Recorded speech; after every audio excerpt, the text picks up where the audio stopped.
No. Okay. All right, welcome back to the rest of the story. People are going to start, you know, running away like cockroaches when you turn the light on because, you know, they don't want to be on camera. But the 7600 is up at Sloan's, and she's having some, I don't know if we want to necessarily say heart issues, but I don't know what we'd even say. But over it all, she just needs some maintenance done, a little bit of everything, because the longer it sits up here, the more the guys happen to find more wrong with it, even though they're not paid to. But we won't worry about that. So why don't I just have you guys, Brian or Andy, which you guys want to talk the technical stuff as far as what you've all done to it since we brought it up and what we're doing as of just now. So yeah, Brian can kind of tell you what he all tore apart and kind of what he had to do. Well, what I got tore apart right now is I had pulled the oil pan gasket out. I just put that back on now. We got this outer cover of the transmission off with the valve cover on it as well. And let's talk about that really quick, because that's actually why I'm up here, is because of that. We were able to pull this out without pulling the transmission back, because there was a little bit of debate yesterday as to whether or not it'd be easier just to pull the whole back end of the tractor back, but figured for time and dollar-wise sake, we're just going to go with this route, and I think it went pretty well. I mean, you're the one that had to do it. Yeah, it probably was a lot faster and easier to do it this way than it was to go and pull the whole transmission out and do it. You think so? Okay. Well, that makes me feel better, because we were kind of going back and forth. But what'd you guys find, which is pretty straightforward here. I don't have my light on me, but we're looking at replacing this piece now. Now, you guys explain in technical terms as to why we're going to go ahead and replace this and not just slap it back together with new parts and hope for the best. Basically, what we're concerned is this galling here. Yep. So that gear rides against this housing here, and just, you know, any debris that goes through the system over the years, and metal or steel on aluminum does this stuff. Could potentially cause, you know, loss of flow or something with the gears there. It could cause a seizing issue. A guy could put it back together, but you really don't want to kind of basically half-ass it when you're this far into a project. Well, that's exactly it. This is the first really expensive work I've ever had to really do to this tractor. I mean, I've had maybe $1,500, $2,000 here or there, but this is the first in-depth work this tractor has needed. And oh, you got the, and that sits right next to it. Yep, this one, basically it sits in there just like that. Okay. And with this gear run right there, you can see the wear on them too. Okay. Them sitting there rubbing against it. Yeah, that makes me feel a lot better. Actually, you guys didn't show me that beforehand, so what are we all going to go ahead and replace? So it's going to be this piece, and you said these actually weren't that bad, all things considered. Yeah, these gears here were like 150, 160 bucks. Being that wear, I think we should just put them in since we're here. Yep. This housing, well, the reason this all come apart is there was a vibration in the drive line. Yep. And that yoke and everything ruined the input shaft. Which is over here with all the other yoke. Okay. I guess we really didn't take the time to look over all this stuff before we started filming, but which is good. We can go over everything, and kind of all the non-ag people that watch this channel kind of understand some of the costs it takes to operate even one of these pieces of machinery. And first and foremost, I think it's pretty obvious, the splines are shook. Is there anything back here that we were looking Everything back here looked fine. Okay. That was the actual. Yeah, this is. If you guys know my friend Ryan, this is where he works, and he showed me this for the first time, and he pretty much told me when I drove the tractor up here as opposed to having him haul it.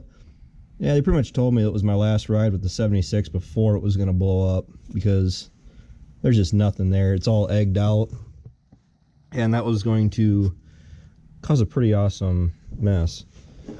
So we also, that bolts on to here. Yep. This basically just bolts on just like that. And this is actually what I replaced myself 3 years ago. That's why we're going ahead and doing all of this, because we could patch it back together and hope for the best. But it's gonna do her again. Yeah, and probably in less than 3 years this time around. But that's what I wanted to ask. Was it you or Ryan, or was it one of you two, or somebody?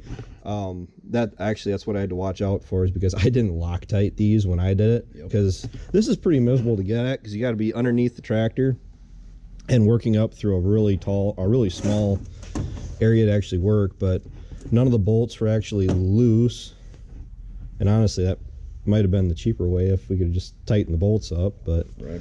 we've pretty much been running on worst case scenario ever since the tractor's been up here. So new parts, pretty much we are replacing these, right? Yeah. So here we're gonna do them. New, that cover, the gears, and then as far as that goes, we're sitting all right there then, or? Yeah, as far as I can see on everything else. Okay. I did mention that I had a rear seal leaking on the motor. Good or bad, it wasn't that. It was actually the oil pan gasket, which is, you got it on already? Yeah, it's already on. I just got to torque it all down. Okay. Because when you're at a shop as opposed to on the farm, we go by torque specs and not ugga-duggas. So that's important too. I mean, I really do like this tractor. It's coming up on, did you guys break this? What happened here? Good question. I never touched anything up there. Yeah, because the camera's on. No, only thing I ever did was pulled the hood off and the side shields off from up there.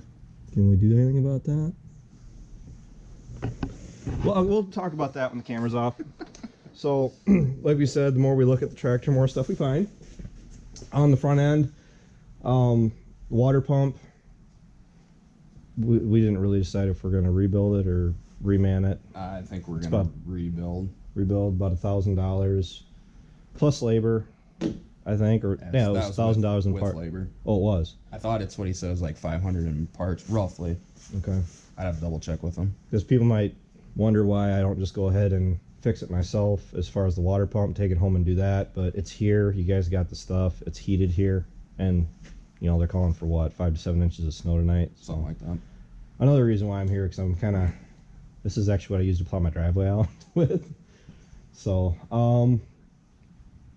up till that, now the front end, I was actually going to ask you about that. On each of these, we got a leak that is pretty prevalent. And what are you actually thinking it is? Because both sides have it. We're assuming that it's the shaft is grooved. Right. Maybe. Right. Yeah. It looks like it's come out inner here, but it's outer seal here. It's got some. Looks like leaking there. Yep. But the biggest expense there, is this inner shaft here that seal rides on it. If that's been grooved from the seal riding on it or not. Yep. I can't tell until you get it apart. But $8,200, and it's really just now really starting to give me issues. I mean, the tractor doesn't. I put over 4,000 hours on it since I had it, and they haven't exactly all been easily earned. So that's probably the next thing we're going to do on it, plus the water pump, and then we are planning on at least checking the hydraulic flow. Yep. Checking the flow, because I do think it's either the pump or the charge pump. And SCB1 has a spur in the block. So overall, we're looking at, what is this, Friday? Hopefully by the end of next week. Think so? Should be able to, yeah. Okay. We've got parts here. A lot of the parts should be here tomorrow morning. So Okay. we'll be able to get going a lot of this stuff Monday. We just got to get this front end tore apart yet today. See what we got going on with Oh, that. beautiful. So I was just going to ask. That was the next thing we're going to do once he gets the panel torqued up. Okay. So I was what it would take if you guys are too overly slow. Right. Get Because the two water guys pump's tearing pretty it. self-explanatory as far as what we're going to need there. Okay. So we're probably looking at like a $10,000 job once it's all said and done, plus Pretty or close. minus Yeah. 10,000 more, less. Hopefully less. Hopefully less. But I knew wasn't going to be cheap, but it needs to be done. This tractor's going to be doing a lot of work. A lot more work this summer than it was this past year. So, any other comments you guys want to add to it before we put this online and make fun of you? We're not going to make fun of him. Randy doesn't like being put on the spot. Brian probably doesn't either. But One big thing I want to make sure you guys do is make sure that Brian, the parts guy, stays the hell away from this tractor. He's bad luck. Because he's the one that keeps finding the stuff wrong with it, which is good. It's a good thing we're finding it now as opposed to in the middle of harvest or middle of the season. The problem is I'm standing here looking at it. I found something that was broke on it, so I'm thinking somebody's jinxed around here, and we need to do something about that. So, thanks, guys. I really do appreciate you working on it. I know I'm paying for it. I mean, it's not like you're just doing it out of the kindness of your heart, but I'm also not standing up here in the corner telling you to get your ass to work. So, all right. Thanks.